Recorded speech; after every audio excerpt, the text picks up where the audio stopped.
ಕಾರ್ಯಕ್ರಮಗಳು, ಎಂಥ ಸಮಾರಂಭಗಳು, ಎಷ್ಟು ಜನ ಸೇರಬೇಕು, ಎಷ್ಟು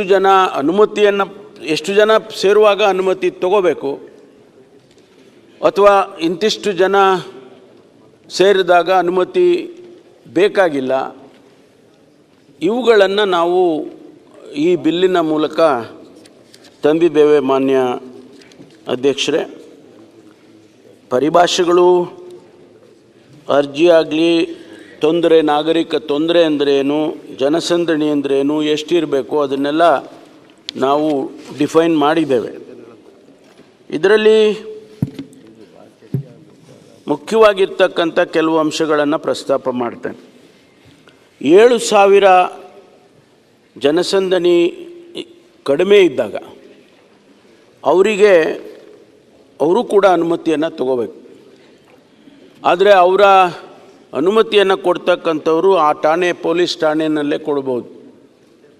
7,000ಕ್ಕೆ ಹೆಚ್ಚಿದ್ರೆ ಅಥವಾ 50,000ಕ್ಕೆ ಒಳಗಡೆ ಇದ್ದರೆ ಅದನ್ನು DYSP ಅವರು ಕೊಡ್ಬೋದು.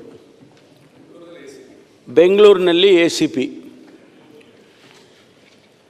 50,000 ಜನಸಂಖ್ಯೆಗಿಂತ ಹೆಚ್ಚಾಗಿದ್ದರೆ ಅದನ್ನು SP ಅಥವಾ ಕಮಿಷನರು ಕೊಡಬೇಕಾಗ್ತದೆ.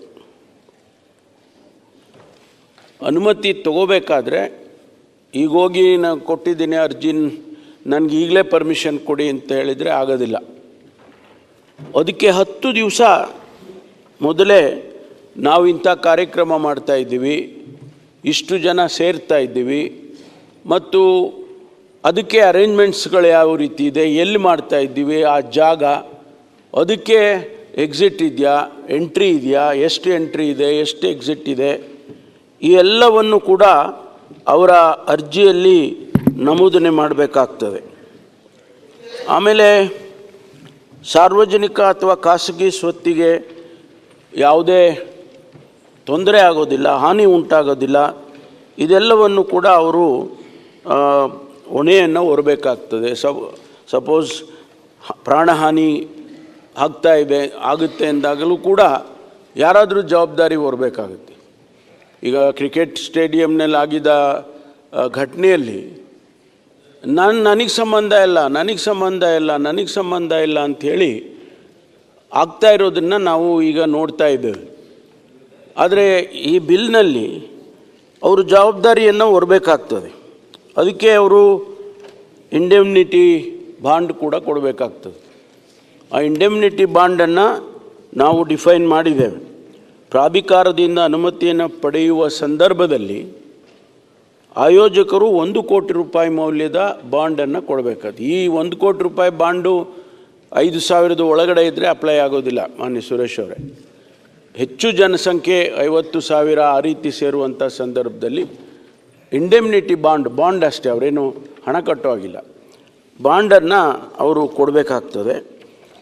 ಪೊಲೀಸ್ನವರು ಈ ಪರ್ಮಿಷನ್ ಕೊಡುವ ಮೊದಲು ಈ ಎಲ್ಲ ನಿಯಮಗಳು ಅವರು ಏನೆಲ್ಲ ಕೇಳಿದ್ದಾರೆ, ಅಗ್ನಿಶಾಮಕ ಇಲಾಖೆಯಿಂದ ಪರ್ಮಿಷನ್ ತಗೋಬೇಕು, PWD ಇಲಾಖೆಯಿಂದ ಪರ್ಮಿಷನ್ ತಗೋಬೇಕು, ಆರೋಗ್ಯ ಇಲಾಖೆಯಿಂದ ಪರ್ಮಿಷನ್ ತಗೋಬೇಕು. ಇದೆಲ್ಲವನ್ನು ಕೂಡ ತಗೊಂಡ ನಂತರ ಸಂಬಂಧಪಟ್ಟ ಪೊಲೀಸ್ ಅಧಿಕಾರಿಗಳು ಒಂದು ಸಭೆ ಮಾಡಬೇಕಾಗ್ತದೆ. ಇವರು ಯಾರು ಅಪ್ಲಿಕೇಶನ್ ಹಾಕಿರ್ತಾರೆ ಅವ್ರ ಜೊತೆಯಲ್ಲಿ ಇದೆಲ್ಲ ಪರ್ಮಿಷನ್ಸ್ ಇದೆ ಹೌದು, ಮತ್ತು ಏನೆಲ್ಲ ಇನ್ಸ್ಟ್ರಕ್ಷನ್ಸನ್ನ ಕೊಡಬೇಕೋ ಅದನ್ನು ಆಫ್ಟರ್ ದಿ ವೆರಿಫಿಕೇಷನ್ನು ಮಾಡಿ ಕೊಡಬೇಕಾಗ್ತದೆ.